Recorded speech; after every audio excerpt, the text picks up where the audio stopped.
Mismong si Vice President Sara Duterte na nagsabing edited o fake ang kumakalat na litrato ng kanyang amang si dating Pangulong Rodrigo Duterte na umano'y nakaratay.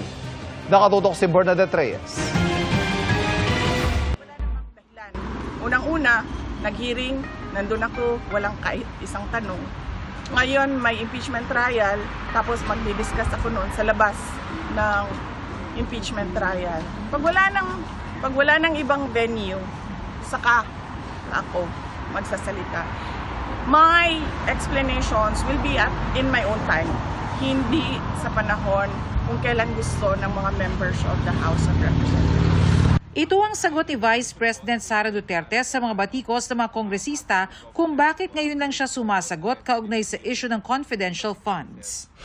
Noong pinadalhan daw siya ng sulat ng Commission on Audit, maayos raw itong sinagot ng Office of the Vice President. Nitong Martes, hininga ng Supreme Court ang Kamara at Senado na mga karagdagang impormasyon kaugnay sa impeachment ng Vice Presidente.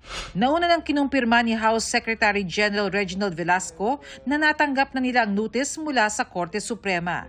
Nanindigan din si Velasco na walang nilabag na rule sa impeachment ang kanyang tanggapan at ang Kamara.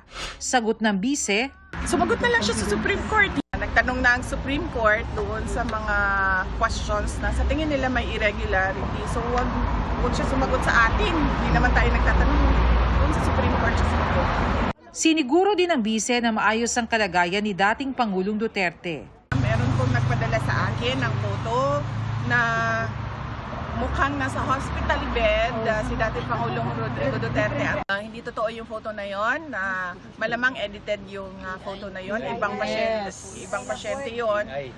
Inano lang nila yung mukha ni dating Pangulong Duterte. Wala po siya sa hospital ng detention unit. Nandun po siya sa regular wing ng detention unit. At kanina, naglalakad naman siya mag-isa, albeit may dala-dala siyang tungkod. Oo, may dala-dala siyang tungkod. So clearly, wala siyang sakit na, kumbaga, kailangan niya maging bedridden. Para sa GMA Integrated News, Bernadette Reyes, Nakatutok, 24 Oras.